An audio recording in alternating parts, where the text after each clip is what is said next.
I have over the years taken a reasonable interest in the Broome Air Raid. My auntie was matron of the hospital, as I may have mentioned some time before, and I remember having a talk to her about it. So the Broome Air Raid was the most devastating attack on Western Australia. This photograph was taken on the 3rd of March 1942, mid-morning, after the 9 Japanese Zeros had destroyed flying boats in Roebuck Bay and also aircraft on the aerodrome.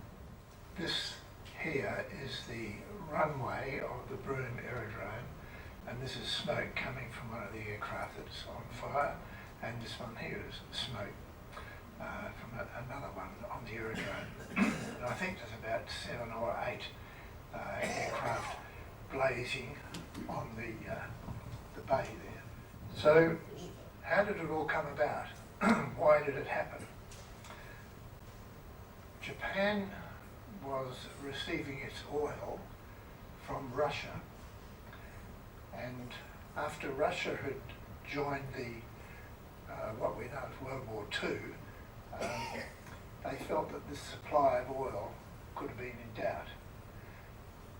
The Japanese therefore started to work on the oil down here in what we call Indonesia, but in those days it was the Netherlands East Indies.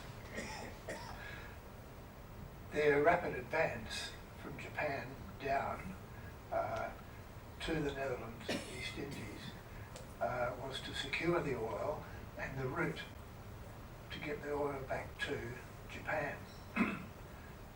Incidentally, that's the South China Sea, which Alex Kerr was going to be talking about today. It pops up in history over and over again. Things happened fairly quickly. After Pearl Harbor, which we'll call week 0, in 9 weeks, Singapore fell. And so the Brits were out of there, and that changed the complexion of Southeast Asia. The French had moved out of French Indochina. The Netherlands was thinking very seriously about getting out of here. On the 19th of February, week 10, Darwin was bombed. The day after that, the state ship Kulama was bombed at the very top of Western Australia, right up there, Cape Londonderry. 24th of February, the Langley was sunk. We've talked about that, but that had a load of Kitty Hawk aircraft on board, which were going to the Netherlands East Indies, badly organised and a little bit late. The 1st of March, the Houston was sunk, and that was one of the American cruisers, which was in this vicinity here, and that was a blow to the Americans. So things were not working too well for the people in Australia. They were getting a little bit worried about what was happening. And then, of course, on the 3rd of March, Broome was attacked, and that was week 12 after Pearl Harbor. And in week 13, MacArthur decided that it was time to withdraw from the Philippines. And he made that famous statement, "I'll return."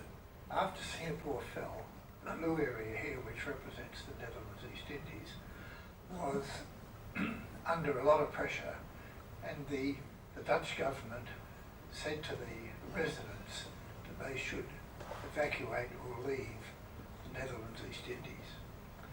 The easiest way out was to Broome, the nearest aerodrome.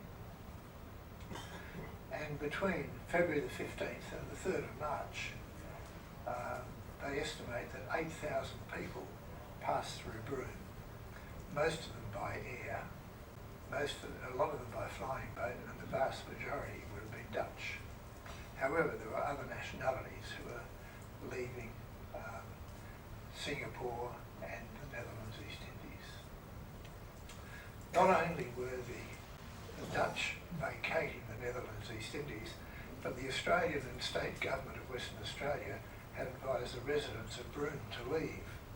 And so the vast majority of Broome residents had come south. There were about 300 people left in Broome when the attack took place. It was necessary to have these people in Broome because the harbour still had to operate, so it needed a harbour master and associated staff. Police needed to be there. The power station had to work with staff. The iceworks had to work with people coming and going. The Continental Hotel was still operating with its staff, and so it went on. And these 300 people were, in the main, essential to the operation of the town. The hospital had been closed, and my auntie was asked to leave before the last day of February, which she did. She left on the last day of February, and the doctor left the day after her, which was a bad move, really, because they didn't realise what was going to happen, but it left the town in a parlous state as far as medical facilities went. Historians have estimated that on some days 50 aircraft passed through Broome, bringing people southward.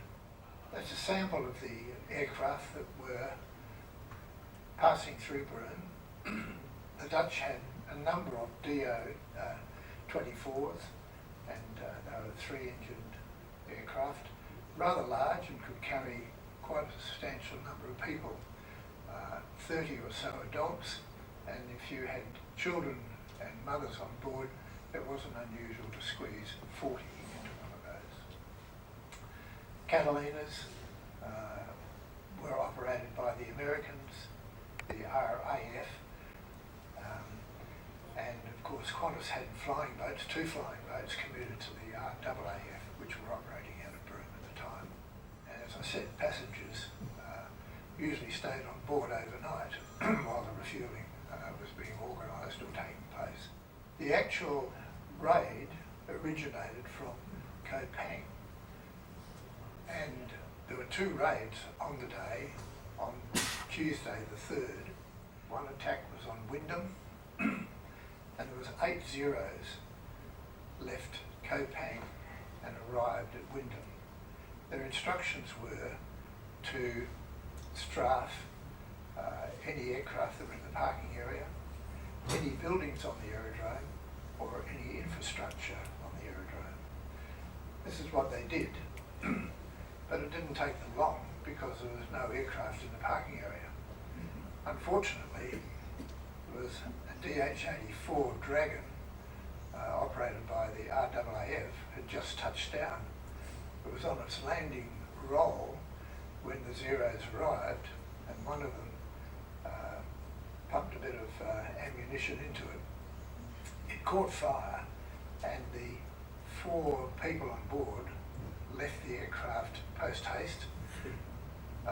The pilot left in such a hurry he didn't even shut the engines down, and it continued down the runway, off the runway, and out to the perimeter of the aerodrome where it burned itself out.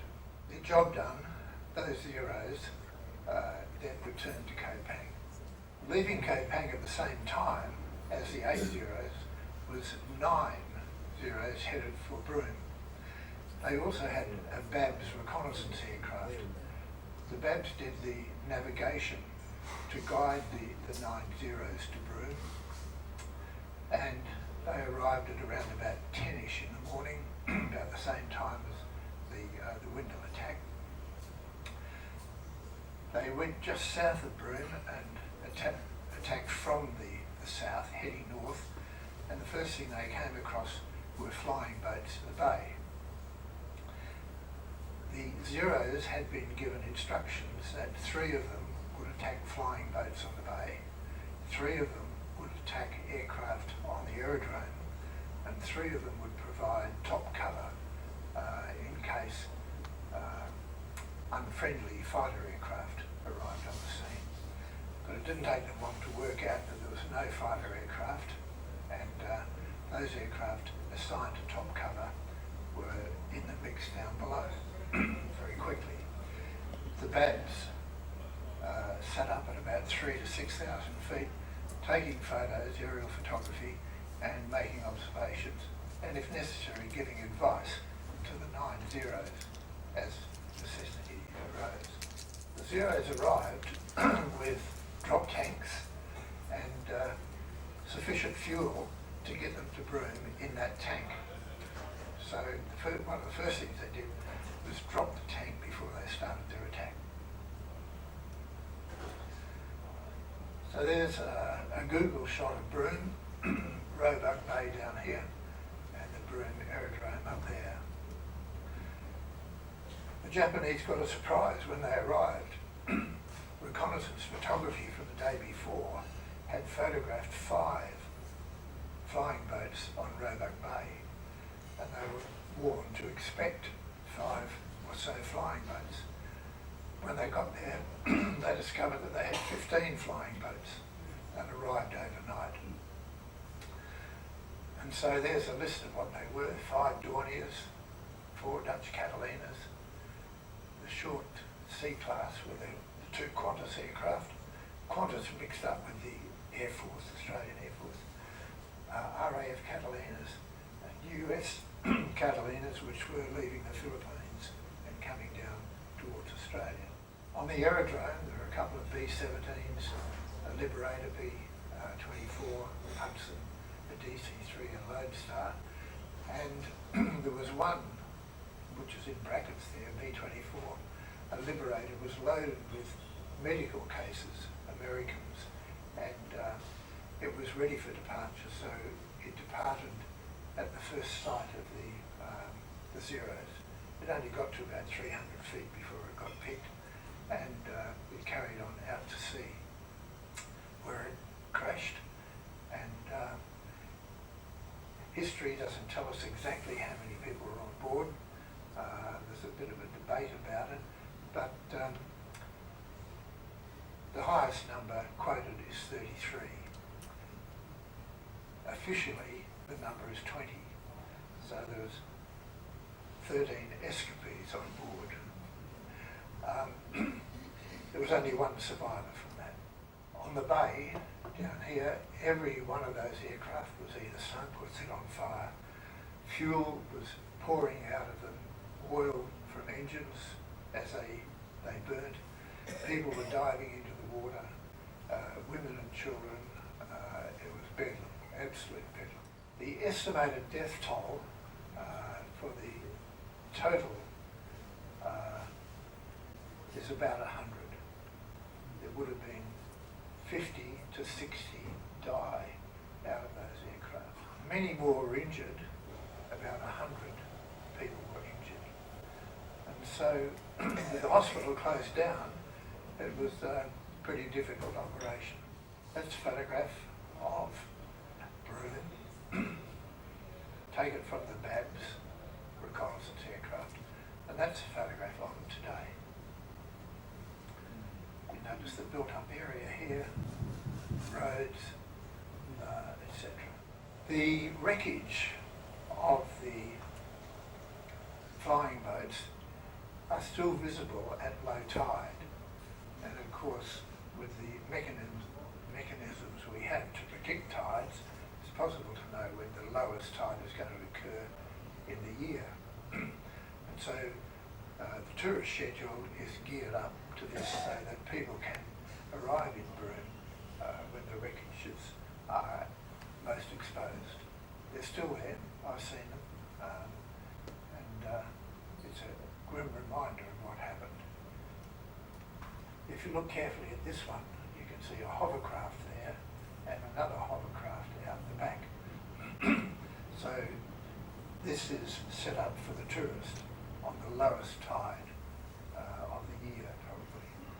On the aerodrome, it was another story. Virtually every aeroplane on the aerodrome was either damaged beyond repair or burnt.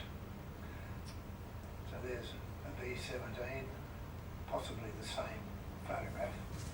And this one, a Lockheed Lodestar, flown by a Dutch pilot, and made a name for himself throughout the episode. His name was Gus Winkle.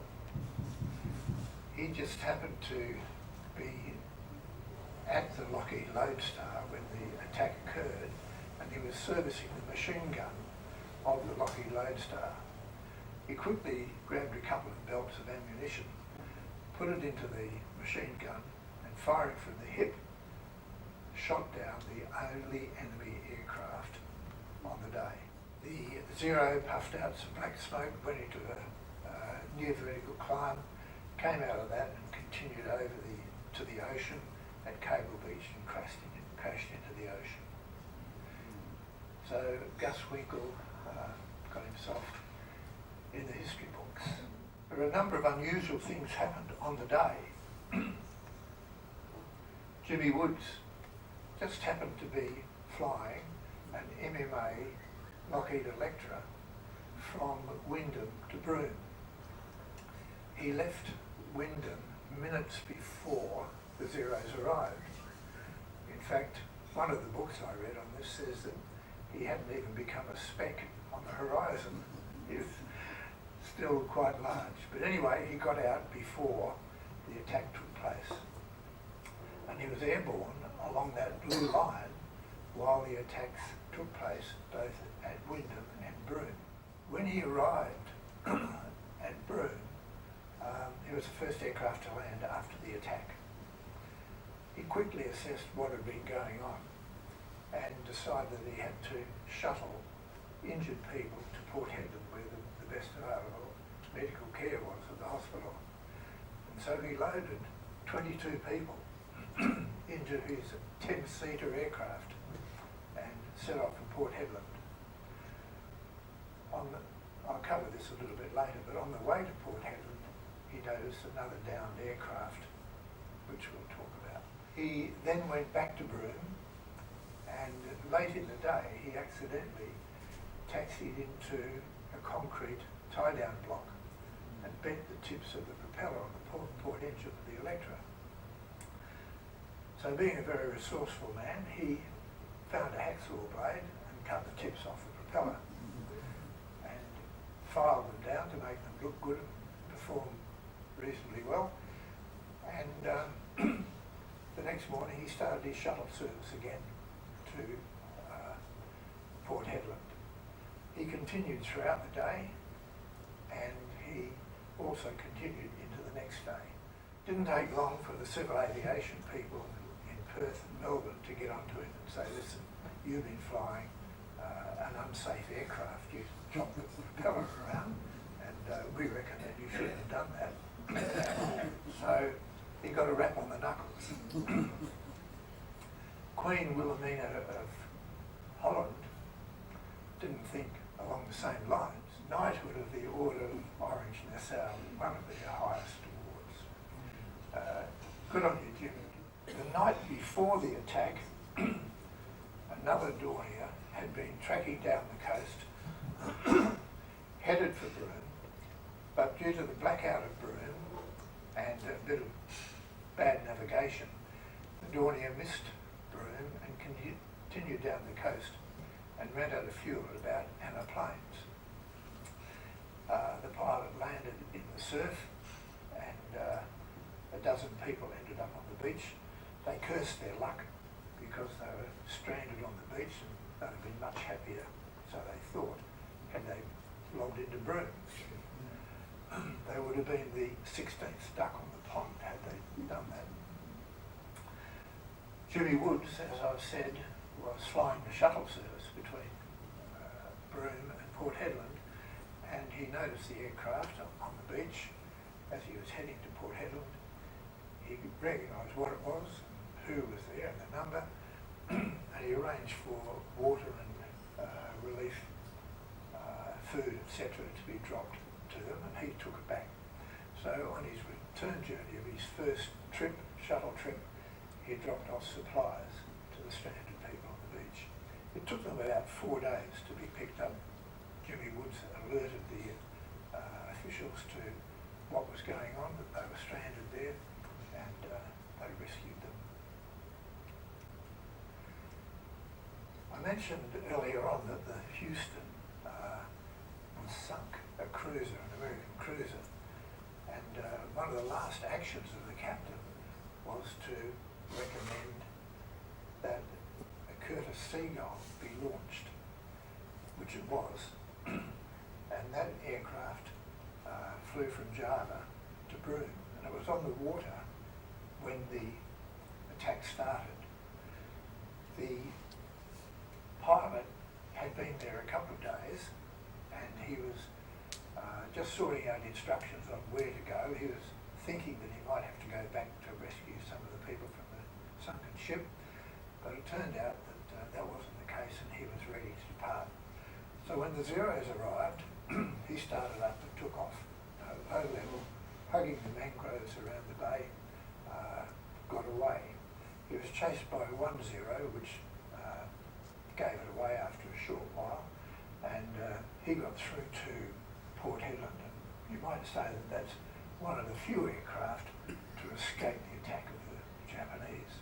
But it ended up down here on the Swan River, operated by the American Navy. Parallel to all this was another story, the Diamond story. But it's a unique yarn, and certainly worthwhile talking about. In the wee small hours of Tuesday, the 3rd of March, the day of the attack, a DC-3 belonging to an offshoot of KLM departed Java in the, let's say, 3 o'clock in the morning or something like that. It had planned to arrive at Broome at around about 10 or 11 o'clock.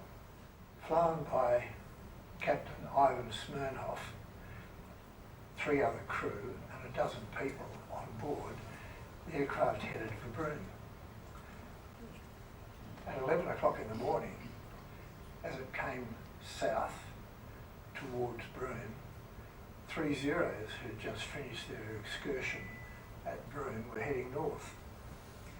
The pilots were very happy about what they'd just done in Broome, and they decided they'd have a go at the DC-3, which they did. It was no contest. A lumbering DC-3 attacked by 3 Zeros was a no game really. There's the Zeros, and Smirnoff did the best he could. The aircraft got shot up many times. He crash landed in the surf on the beach at Kano Bay. The 2 people were killed, and he then recommended that those on board leave the aircraft and go to the safety of the sandhills, which they did, and he advised them to make their move across the beach when the Zeros weren't around. It didn't work out as planned, and 1 person received very bad injuries from which he died. Smirnoff was injured in both arms of the hip, so he wasn't a well man, but he still looked after the people, and he got a parachute and set it up for shade, and it just so happened that an Aborigine was passing by and saw the aircraft in the surf, and this Aborigine was on his way north to Beagle Bay Mission. He covered the trip to Beagle Bay very, very quickly and told the brothers at the mission what he saw, and they started a rescue party to set out south. And so the rescue party arrived, and later information got through to Broome. Broome was already worried about the DC-3 because Smirnoff had radioed Broome and said, I'm looking for landing instructions, and he got a fairly funny sort of an answer because the attack had just finished. So there's the Kano Bay. This is about 100 kilometres to Broome. That's where the DC-3 went down, and this is the 35 kilometres that the Aborigine covered in a very quick fashion to let the people at the mission know what was going on. The people on the bay were rescued. food and water was dropped to them, and after about 4 days they were rescued. A couple of days later, after that,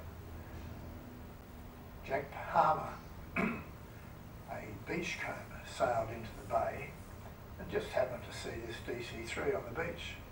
Being a beachcomber, he thought, well, I'll go and have a look and see what I can salvage. So he did that, and while he was rummaging around, in the surf, he saw a couple of red spots. Now, I haven't mentioned it so far, but when Smirnoff was about to leave Java, he was given a package around about the size of a cigar box. It was wrapped in heavy-duty brown paper, in string, and sealed with sealing wax. He was told that he would have someone collect it from him in Melbourne. So he put it into safe storage in the DC-3. He, after 2 days on the beach and looking after the people, and there'd been 4 deaths by this stage, burials had to take place. He wasn't a well man himself, but after 2 days, he said to one of his crew members, would you go to the aircraft and get any documentation that's important? And he said, there's a package there, would you bring that to me as well? So the crew member went to the aircraft, got the documentation, logbooks, etc., and the package with the red sealing wax on it. I was just getting off the aircraft when it was hit by a wave, and he dropped the package. In the surf and swirling sand and water, he couldn't see it, so he left it. Smirnoff asked him about it, and he said, no, it's in the surf somewhere, so they forgot about it. After the rescue, Smirnoff was patched up, first of all in Broome, and then in Port Hedland and in Perth. And it was a month later that he got to Melbourne, and a gentleman approached him and said, I've come for the package. He said, well, I haven't got it. So the gentleman then contacted the police, CIB, and Mr. Smirnoff was questioned at length as to what had happened to this package. He was advised that it was full of diamonds, and the value was somewhere in today's value about 20 million. It had gone missing. The police in Perth were warned about this. The army was warned, told about it, and they sent a party up to where the aircraft was, but Palmer had already been and gone. While he was rummaging around, he was leaving the aircraft and he saw a couple of red spots in the sand. So he picked it up and tore off the seals and left them in the surf. He took the package back to his yacht and opened it. He had 2 crewmen on board, 2 Aboriginal crewmen, and showed them what was in the package. They weren't impressed. It looked like broken glass to them. So he gave them some diamonds, and they weren't over happy about it. They were just, thank you very much. Palmer then sailed north to another bay where there were 2 other beachcombers, Mulgrew and Robinson, and he showed Mulgrew and Robinson what he'd found. And they said, yeah, well, that looks pretty good. What will we do with them? So anyway, the diamonds were shared. People ended up with stacks of diamonds. They were paid to Aborigines for favours and goods. They were traded at shops. And I've even heard, I don't know whether this is true, but they used in turf games and card games. Aborigines didn't see the value, and if they dropped them, they'd just leave them. Chinese tailor arrived in Perth, and the police had suspicions that he knew something about the diamonds. So they searched him, and they found that he had about $1,500 worth of diamonds, 1943 value. And he said he'd got them from an Aborigine who he'd supplied with some clothes. $1,500 for clothes was pretty good going. He was charged and fined. The two other people were charged by the police for being in possession of goods which could have conceivably been recognised as stolen, and they were charged. But over the 3 months, this report are from newspapers, January, March and May 1943, and the stories from the three people varied greatly. It was difficult to tell exactly what happened, who got the diamonds, how many they got, how many were lost, and they estimated that only about 1/3 of the diamonds were ever recovered. So if you're up Broome Way, just kick the sand here or there, see what you can come up with. Palmer went back with the salvage crew to explain exactly what happened, and his story there was different to the story he told the police, different to what he told in court, etc. No one really knew what was going on. So there we are, Broome then and Broome now. After all this was over, after the war, those people who were of Dutch origin who were buried in Broome were repatriated to either Holland or to the Netherlands and East Indies. Some, you might say, didn't have a home to go to, and so they were brought to Perth and buried in what is called the Dutch section of the war graves at Karrakatta. If you're down that way, go and have a look at it. It's quite an amazing place. It's so well kept. It's in the corner of Karrakatta, closest to Hollywood and Subiaco, in that corner there. Easy to find. Smythe Road. Smythe Road. And next door to that is the Australian war graves, certainly worthwhile a visit too, equally as impressive. There is a memorial at Carno Bay for the people in the DC3 who were originally buried there but repatriated. And if you're interested in the story, you can read a lot more in Kevin Gomm's book. Kevin has spoken to us about air raids in Western Australia. He has got all of the air raids in Western Australia covered in that book.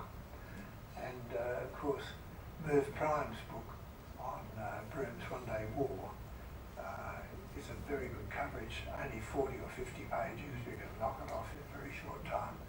It's well worth the read. And if you're interested in the diamonds, there's 2 books on that, and they're probably available in the library, I should imagine. That, with your whetted appetite, it would be a bad idea to bear it in mind next time you go to the library. So thank you for your attention, and that's the story of Broome.